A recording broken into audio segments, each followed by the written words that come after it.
Cell. Cell जिसके बारे में हम सभी जानना चाहते हैं, है ना।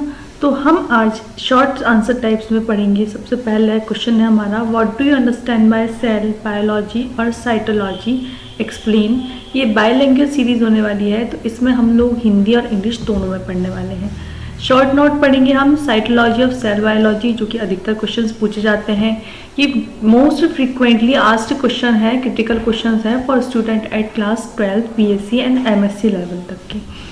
तो यहाँ पे हम पढ़ेंगे प्रोटोप्लाज्मिक थ्योरी, थोड़ा लॉन्ग आंसर टाइप में पढ़ेंगे हम। Define cell and explaining why it is called the functional and structural unit of life, give fundamental feature of cell theory and who proposed cell theory briefly, explain it by describing fundamental feature of cell theory। जो Hindi medium के बच्चे हैं वो दीर्घ उत्तरीय प्रश्न कोशिका को परिभाषित कीजिए तथा समझाइए कि इसे क्यों जीवन की संरचनात्मक और कार्यात्मक इकाई कहा जाता है। कोशिका सिद्धांत के आधारीय लक्षण दीजिए। कोशिका सिद्धांत का विचार किसने रखा, आधारभूत लक्षणों की व्याख्या सहित कोशिका सिद्धांत को संक्षेप में समझाइए। इतने क्वेश्चंस, इतने टॉपिक्स हम आज इस सीरीज में कवर करने वाले हैं। ये सीरीज 2 पार्ट्स में होगी, तो आप सब लोग इस सीरीज को और इसकी नेक्स्ट सीरीज को ऐसे ही प्यार दें जैसे आप इस सीरीज को देते आए हैं। तो हम चलिए स्टार्ट करते हैं। Branch of biology which deals with the study of morphological organisation, biochemical, psychological, genetical development, pathological and evolutionary aspect of cell and its component. Hindi वाले बच्चे भी सुनिए। ये जीव विज्ञान की वह शाखा है जो कोशिका तथा उसके घटकों की आकारिकी, अब देखिए कोशिका है तो उसकी कोई आकारिकी भी है, उसके घटकों की आकारिकी, जैव रासायनिक, भौतिक, आनुवांशिक विकास तो मेन है। देखिए हमारे जो डीएनए वगैरह होते हैं, न्यूक्लियस और सबसे ज़्यादा माइटोकॉन्ड्रिया वगैरह इसी में होते हैं, हमको पता है। सेल एक बहुत ही ज़्यादा डीप टॉपिक है, तो एक पार्ट में कवर नहीं हो पाएगा, इसलिए इसका सेकंड पार्ट भी बहुत जल्दी मैं अपलोड करूंगी। पैथोलॉजिकल तथा उद्गम संबंधी पहलुओं के अध्ययन से संबंधित। अब देखिए सेल और बायोलॉजी, तो सेल बायोलॉजी 2 शब्दों से मिलकर बना है, सेल और बायोलॉजी। सेल मतलब कोशिका, बायोलॉजी मतलब विज्ञान, कोशिका विज्ञान के बारे में हम पढ़ेंगे। Modern cytology is named as cell biology, जो आधुनिक साइटोलॉजी होती है उसे ही सेल बायोलॉजी कहते हैं। Cell biology approach the problem of cell at different level of organization. कोशिका विज्ञान कोशिका के आणविक स्तर से प्रारंभ करते हुए संगठन के विभिन्न स्तरों तक विभिन्न समस्याओं का हल प्रस्तुत करती है। प्राचीन समय में देखिए, जब हम लोग बहुत पहले की बात करें तो प्राचीन समय में कोशिका विज्ञान के अंदर केवल कोशिका की आकारिका ही अध्ययन किया जाता था। अब पहले ही विज्ञान इतना डेवलप नहीं था, तो सिर्फ हम ऊपर से उसको ऊपर देखकर उसकी ये सोच लेते थे कि ये चलो ये है, ये सेल है, ठीक है।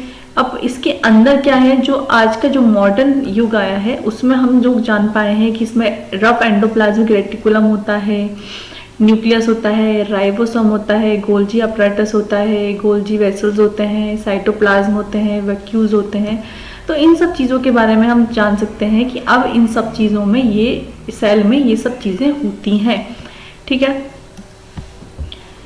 साइटोलॉजी और सेल बायोलॉजी, आप इस सब का स्क्रीनशॉट भी ले सकते हैं, मैं इसको रफ कर दूंगी, फिर आप इसका स्क्रीनशॉट ले लीजिएगा। साइटोलॉजी और cell biology as it is called today is specialized branch of biology. Cytology या सेल बायोलॉजी को वर्तमान समय में जीव विज्ञान की एक ऐसी शाखा कहा गया है जो सूक्ष्म संरचना और उसके भागों, देखिए सेल बहुत छोटा होता है और सेल के अंदर और भी बहुत छोटे छोटे ऑर्गेनल्स होते हैं, ये सब जिनके हमने नाम अभी पढ़े, इन सब के बारे में डिटेल वीडियो जल्दी अपलोड करूंगी। तो इन सब के जो नाम पढ़े हैं हमने, ये सब सेल के अंदर होते हैं, तो हम इसे सूक्ष्म विज्ञान के रूप में पढ़ते हैं। सूक्ष्म विज्ञान मतलब ऐसा विज्ञान जो बहुत ही सूक्ष्म चीज़ों के बारे में आपको डिटेल में एक्सप्लेन करता है या आपको बताता है। सूक्ष्म संरचना उसके भागों तथा कार्यकी तथा कोशिका गुणन की क्रियाविधि के अध्ययन से संबंधित है। पूर्व में कोशिका की संरचना तथा कार्यों का अध्ययन पृथक रूप से किया जाता है, परंतु वर्तमान समय में दोनों के मध्य एकीकरण सुस्पष्ट होने के कारण ऐसा एक सीमा तक असंभव है।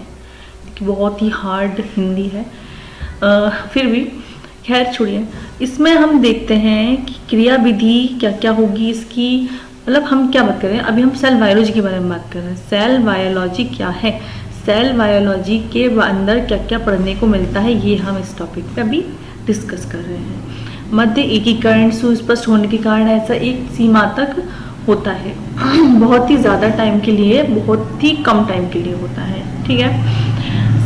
But now it is a rather impossible since the integration between the two is well evident. It is a partly because of the discovery that below the structure visible with the light microscope there is a complex submicroscopic morphology that reaches it. फलस्वरूप इसके सहायता से देखी जाने वाली संरचना के नीचे भी एक जटिल सब माइक्रोस्कोपिक आकारिकी होती है। सेल के अंदर भी बहुत ही सूक्ष्म, बहुत ही छोटी छोटी चीज़ें होती हैं। इनको अभी मैं नेक्स्ट स्लाइड में इसको जूम करके आपको समझाऊंगी, ठीक है। इसके नाम याद रखने बहुत इंपॉर्टेंट है। सेल के अंदर क्या क्या होता है, तो सेल के अंदर सेक्रेटरी वेसल्स होती है, इंटरमीडिएट फिलामेंट्स होते हैं, स्मूथ एंडोप्लाज्मिक रेटिकुलम होता है, पैरोक्सीसोम होते हैं, लाइसोसोम होते हैं, वैक्यूल होता है, साइटोप्लाज्म होता है, गोल्जी वेसल्स होते हैं, गोल्जी अपरेटस होता है, ribosome, nucleus, rough endoplasmic reticulum. अब यहाँ पर रफ क्यों लिखा, स्मूथ भी होता होगा इसलिए रफ लिखा है। क्रोमोटिन, न्यूक्लियस, और ये क्या लिख रहा है, शायद ये लिख रहा है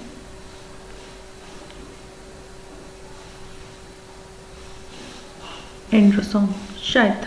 चलिए देखिए नेक्स्ट टॉपिक पर बढ़ते हैं। देखिए आप जिनको भी स्क्रीनशॉट लेना हो आप इसका स्क्रीनशॉट ले सकते हैं। ये मेरी बुक का पेज मैंने यहाँ पे पेस्ट किया हुआ है जिससे मैंने बायोटेक्नोलॉजी की थी, तो आप भी चाहें तो इसको स्क्रीनशॉट लेके पढ़ सकते हैं। बहुत ही अच्छी टॉपिक पे ये बेस है और इसको एरिसन पब्लिकेशन ने लॉन्च किया है। एरिसन की एरो है ये। चलिए नेक्स्ट टॉपिक हमारा सेल। अब हम पढ़ेंगे स्पेशली सेल के बारे में, ठीक है। Ultimate molecular and sub molecular organization, ये पिछले वाले का था। The cell has been various defined as the unit of structure and function in animals and plants and as the smallest living unit capable of independent existence. कोशिका को विभिन्न प्रकार से परिभाषित कर सकते हैं, जिससे पादप एवं जंतुओं में संरचना तथा कार्य की इकाई स्वतंत्र अस्तित्व बनाए रखने वाली सूक्ष्मतम इकाई है। ये सेल क्या करती है, सभी जीवों को अस्तित्व देती है। अपने सभी जीवों के अंदर जैसे एनिमल सेल, प्लांट सेल, सभी हम लोग भी एनिमल में आते हैं, तो एनिमल सेल प्लांट सेल के मुकाबले थोड़ी सी ईजी होती है। एनिमल सेल थोड़ी सी डिफिकल्ट होती है। केंद्रीय मटेरियल युक्त जीवित पदार्थ वाली सूक्ष्म द्रव्यमान है, ठीक है। ल्यूवी और Siekevitz have defined the cell as a unit of biological. सबसे पहले ना लुई और सिकविट्स ने कोशिका को निम्न प्रकार परिभाषित किया था। जैविक क्रियाओं की इकाई जो चयनात्मक परागमी झिल्ली द्वारा घिरी होती है। किसकी इकाई, बायोलॉजिकल एक्टिविटी की, जैविक क्रियाओं की एक ऐसी यूनिट होती है जो परागम यानी कि पैरामेबल मेम्ब्रेन से घिरी होती है। वह reproduction in medium free of other living system, वह सिस्टम से युक्त माध्यम में स्वयं प्रजनन कर सकने में सक्षम हो, उसे कोशिका कहते हैं। उसे क्या कहते हैं, कोशिका कहते हैं, जो खुद सक्षम होती है रिप्रोडक्शन करने में। Thus, a cell is the smallest but complete expression of the fundamental structure. ये कोशिका जीवित जीवों के आधारी संरचना तथा कार्यों की सूक्ष्मतम किंतु संपूर्ण छवि है, जो उपयुक्त अजीवित माध्यम में स्वतंत्र अस्तित्व में रहने में तथा स्वतंत्र स्वयं प्रजनन समर्थ होती है। The size of different cell range with the broad limit. विभिन्न कोशिकाओं की अमाप विभिन्नता प्रदर्शित करता है। सबसे छोटी कोशिका प्लूरोनिमोनिया जैसे जीव की होती है। सबसे छोटी कोशिका इस एमसीक्यूज में बहुत बार पूछा जाता है, प्लूरोनिमोनिया यानी सबसे छोटी कोशिका किसे कहते हैं, तो हम आंसर देंगे प्लूरोनिमोनिया। जीव की सबसे छोटी कोशिका पाई जाती है। इसमें क्या क्या, जैसे माइकोप्लाज्मा, माइक्रोप्लाज्म, लैडला वाई की स्ट्रैंड का व्यास 0.1 म्यू होता है। छोटे आकार के बावजूद इसमें जैविक क्रियाओं के लिए आवश्यक कोशिकाएं पाए जाते हैं। इसके अतिरिक्त कुछ ऐसी कोशिकाएं भी होती हैं जो नग्न आंखों से देखी जा सकती हैं, जैसे मुर्गी तथा ऑस्ट्रिच का अंडा। मुर्गी इसमें बहुत ही अच्छा उदाहरण दिया है कि इस ऐसी जो हमारी कोशिकाएं होती हैं, सेल वैसे तो नग्न आंखों से यानी हम नॉर्मल आइज से नहीं देख सकते, इसको माइक्रोस्कोप से ही देखा जा सकता है, पर इनमें सिर्फ 2 ऐसी कोशिकाएं हैं, जो है मुर्गी और ऑस्ट्रिच का अंडा जो होता है वो एक ऐसी सेल है जिसे हम आंखों से देख सकते हैं। जब आप अंडे को फोड़ कर देखेंगे उसमें जो पीला पदार्थ दिखता है वो सेल, वो ही एक प्रकार की सेल है।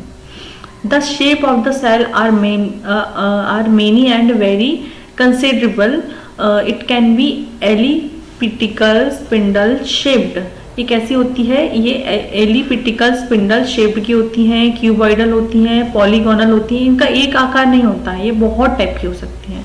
ठीक है, नेक्स्ट हम पढ़ेंगे। आप जल्दी से स्क्रीनशॉट ले लीजिए अगर आप लोगों को स्क्रीनशॉट लेना है। ये सिकेविड्स हैं, इनका हमने फोटो पेस्ट किया हुआ है, और यह है हमारे रॉबर्ट हुक जिन्होंने सबसे पहले फादर ऑफ सेल कहा जाता है। गोल्जी अपराटस, ये सब गोल्जी अपराटस हैं।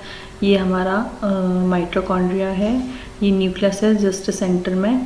देखिए सेल थ्योरी, कोशिका सिद्धांत।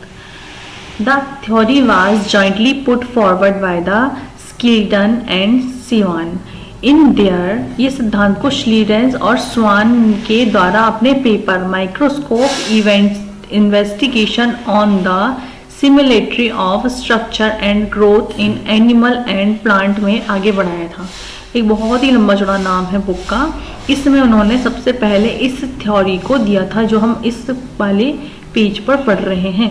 कोशिका सिद्धांत, ये आपको कई बार पूछा जाता है एग्जाम्स में। Body of all organism are made up of cell. सभी प्रकार के जीवों की बॉडी सेल से बनी होती है और उसके उत्पादों का बना होता है, तथा कोशिका जीव की संरचना और कार्यों में इकाई है। कोशिका क्या होती है? जीव के संरचना और कार्यों की एक इकाई होती है कि इंसान क्या काम करता है, वो कैसा व्यवहार करता है, ये सब हमारी सेल कौन डिसाइड करता है? सेल डिसाइड करती है। Formulation and development of cell theory, कोशिका सिद्धांत का निर्माण तथा विकास।